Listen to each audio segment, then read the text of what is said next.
বিসমিল্লাহির রহমানির রহিম। প্রিয় দেশবাসী, আসসালামু আলাইকুম। মহান সৃষ্টিকর্তার কাছে শুকরিয়া, তিনি বহু প্রতীক্ষিত ত্রয়োদশ জাতীয় সংসদ নির্বাচন এবং জুলাই জাতীয় সনদ সংবিধান সংস্কার বাস্তবায়ন আদেশ 2025 এর উপর অনুষ্ঠিতব্য গণভোটের তফসিল নিয়ে আপনাদের সামনে হাজির হওয়ার সুযোগ দিয়েছেন। বক্তব্যের শুরুতে মহান বিজয় দিবসের প্রাক্কালে দেশবাসীকে জানাই অগ্রিম শুভেচ্ছা। মহান মুক্তিযুদ্ধে শহীদদের প্রতি জানাচ্ছি বিনম্র শ্রদ্ধা এবং তাদের আত্মার মাগফিরাত কামনা করছি। একই সাথে জুলাই আগস্ট 2024-এর ছাত্র গণ অভ্যুত্থানে শহীদদের স্মৃতির প্রতি জানাচ্ছি আমার শ্রদ্ধা এবং তাদের আত্মার শান্তির জন্য দোয়া করছি। মহান মুক্তিযুদ্ধ থেকে শুরু করে 2024-এর ছাত্র গণ অভ্যুত্থান পর্যন্ত সার্বভৌমত্ব এবং গণতন্ত্র প্রতিষ্ঠা ও রক্ষার সকল আন্দোলনে যারা আহত, নির্যাতিত ও ক্ষতিগ্রস্ত হয়েছেন তাদের প্রতি জানাই আমার আন্তরিক সমবেদনা। আহতদের দ্রুত আরোগ্য এবং স্বাভাবিক জীবনের জন্য প্রার্থনা করছি।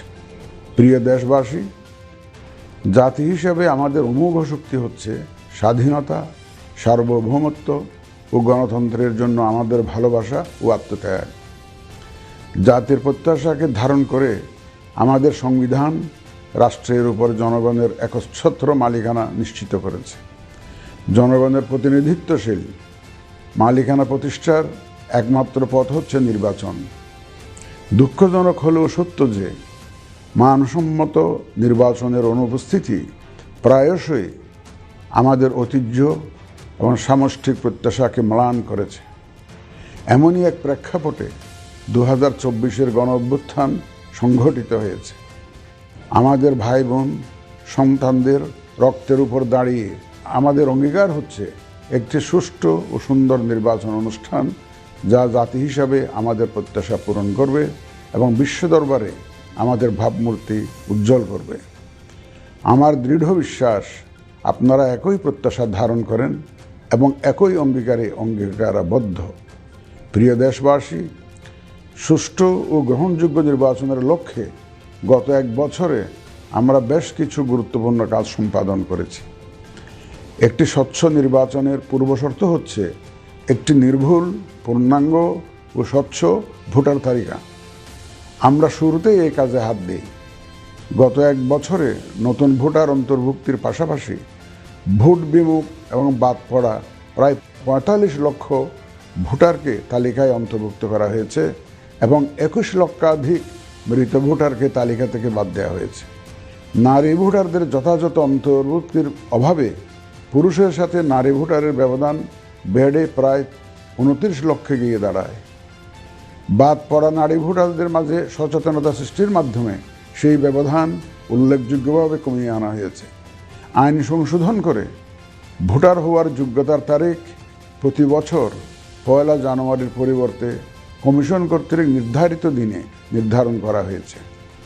এর ফলে 31 অক্টোবর 2025 পর্যন্ত যোগ্য তরুণ ভোটারগণ ভোট দিতে পারছেন। গত 18 নভেম্বর প্রকাশিত তালিকা অনুযায়ী বর্তমানে দেশে ভোটারের সংখ্যা দাঁড়িয়েছে 12,76,95,183 জনে।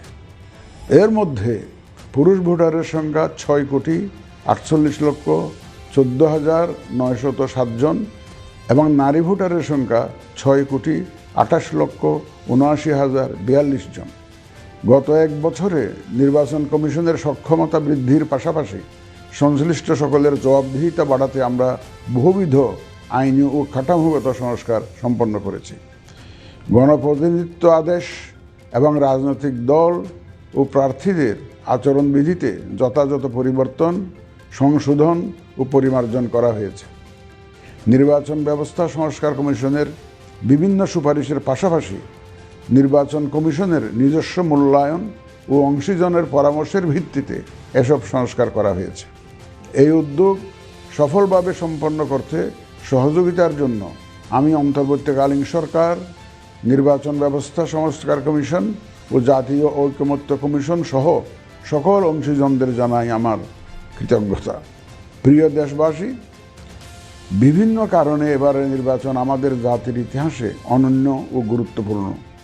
প্রথমত, প্রকৃত গণতান্ত্রিক ধারা পুনঃপ্রতিষ্ঠার পাশাপাশি কাঙ্ক্ষিত সংস্কার প্রশ্নে সিদ্ধান্তের নির্বাচন এটি। এবার জাতীয় সংসদ নির্বাচন ও গণভোট একই দিনে অনুষ্ঠিত হবে, যা একটি নতুন অভিজ্ঞতা। দ্বিতীয়ত, সংশ্লিষ্ট সকল রাষ্ট্রীয় ও গণতান্ত্রিক প্রতিষ্ঠানের জন্য এই নির্বাচন হচ্ছে সক্ষমতা প্রমাণ করে ভাবমূর্তি পুনরুদ্ধারের অনন্য সুযোগ। তৃতীয়ত, দীর্ঘ গণতান্ত্রিক আন্দোলন সংগ্রামের পর দেশের স্বার্থে রাজনৈতিক দলসমূহের মাঝে সৌহার্দ্যপূর্ণ গণতান্ত্রিক প্রতিযোগিতার ধারা প্রবর্তনের দাবি রাখে এই নির্বাচন। চতুর্থত, প্রায় অকার্যকর পোস্টাল ভোট ব্যবস্থাকে পরিমার্জন করে এই নির্বাচনে একটি কার্যকরী রূপ দেয়া হচ্ছে। বিশেষ করে বাংলাদেশের অন্যতম চালিকা শক্তি আমাদের রেমিটেন্স যোদ্ধা তথা প্রবাসী বাংলাদেশি ভোটারদের প্রথমবারের মতো ভোটের আওতায় আনা হচ্ছে। একইভাবে প্রথমবারের মতো ভোটের আওতায় আসছেন আইনি হেফাজতে থাকা ভোটারগণ।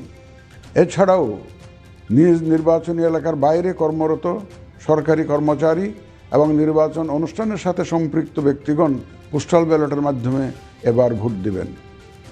প্রিয় ভোটারবৃন্দ, ভোট আপনার শুধু নাগরিক অধিকারই নয়, বরং পবিত্র আমানত ও দায়িত্ব। এই দায়িত্ব সচেতনভাবে আপনারা পালন করবেন, এ আমার বিশ্বাস। যে কোনো ভয়ভীতি, প্রলোভন, প্রবঞ্চনা এবং সীমাবদ্ধতার ঊর্ধ্বে উঠে নিঃসংকোচে আপনাদের ভোটাধিকার প্রয়োগ করুন। আপনাদের নিরাপদ ও উৎসবমুখর অংশগ্রহণ নিশ্চিতকল্পে সংশ্লিষ্ট সকল প্রতিষ্ঠান ও বাহিনী কাজ করবে। ধর্ম, গোত্র, গোষ্ঠী, লিঙ্গ নির্বিশেষে সকলে এই আনন্দ আয়োজনে অংশগ্রহণ করুন। পরিবারের প্রতিবন্ধী, বয়স্ক ও সন্তান সম্ভবা মা সহ সকলকে নিয়ে ভোট দিতে আসুন। আমি আশা করি আপনাদের স্বতঃস্ফূর্ত অংশগ্রহণের মাধ্যমে ভোটের অনুষ্ঠান উৎসবে রূপ নেবে।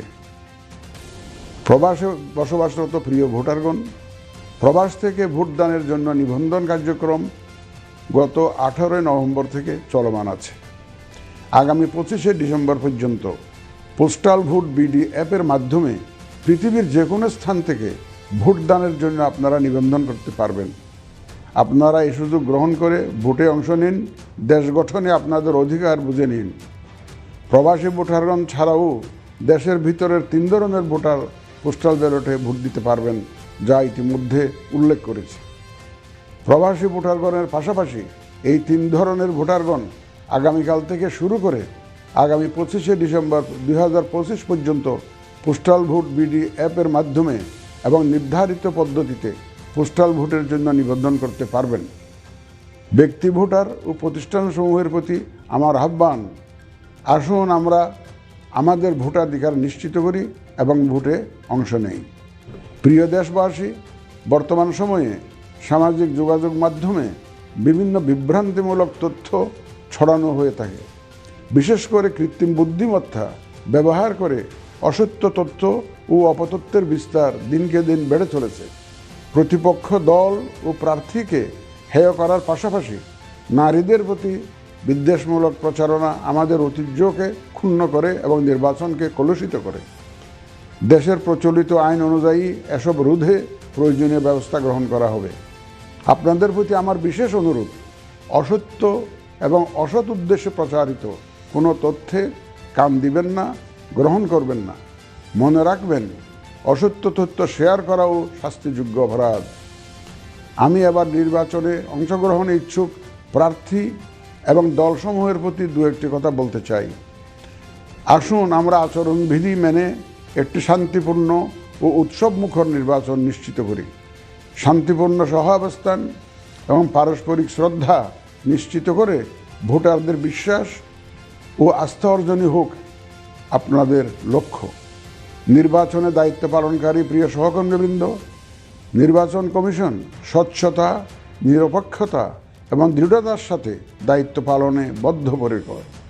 কমিশনের অংশ হিসাবে আপনারা নির্ভয়ে সততা ও নিরপেক্ষতার সাথে দায়িত্ব পালন করবেন। মনে রাখবেন, এ ব্যাপারে কোনো শিথিলতা বা গাফিলতি সহ্য করা হবে না।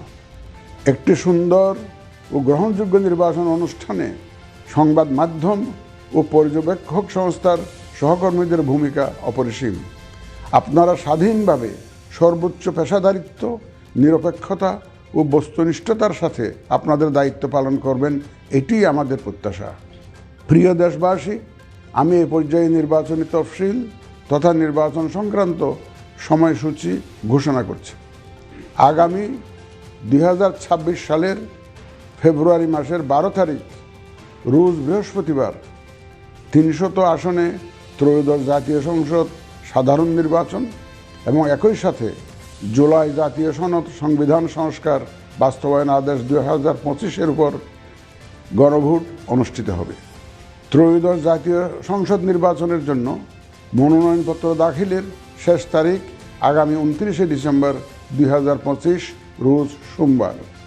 মনোনয়নপত্র বাছাই হবে আগামী 30 ডিসেম্বর 2025 রোজ মঙ্গলবার হতে 4 জানুয়ারি 2026 রোজ রবিবার পর্যন্ত। রিটার্নিং অফিসারের আদেশের বিরুদ্ধে কমিশনে আপিল দায়েরের শেষ তারিখ 11 জানুয়ারি 2026 রোজ রবিবার।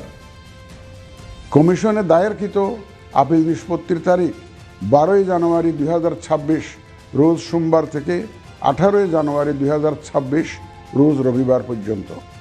প্রার্থিতা প্রত্যাহারের শেষ তারিখ 20 জানুয়ারি 2026 রোজ মঙ্গলবার। রিটার্নিং অফিসার কর্তৃক চূড়ান্ত প্রার্থী তালিকা প্রকাশ ও প্রতীক বরাদ্দ 21 জানুয়ারি 2026 তারিখ রোজ বুধবার। নির্বাচনী প্রচারণা চলবে 22 জানুয়ারি 2026 রোজ বৃহস্পতিবার হতে ভোট গ্রহণ শুরুর 48 ঘন্টা আগ পর্যন্ত তথা আগামী 10 ফেব্রুয়ারি 2026 রোজ মঙ্গলবার সকাল 7:30 পর্যন্ত।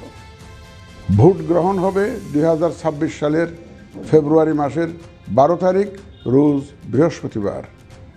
নির্বাচন প্রক্রিয়ায় সকল রাজনৈতিক দল ও প্রতিদ্বন্দ্বী প্রার্থী সহ ভোটারদের আন্তরিক অংশগ্রহণ ও সক্রিয় সহযোগিতা কামনা করছি। সকলের প্রতি আমার আহ্বান, আসন্ন ত্রয়োদশ জাতীয় সংসদ নির্বাচন ও গণভোট সফল করে আমাদের গণতান্ত্রিক অগ্রযাত্রায় ঐতিহাসিক ভূমিকা রাখুন। মহান আল্লাহ আমাদের সহায় হন।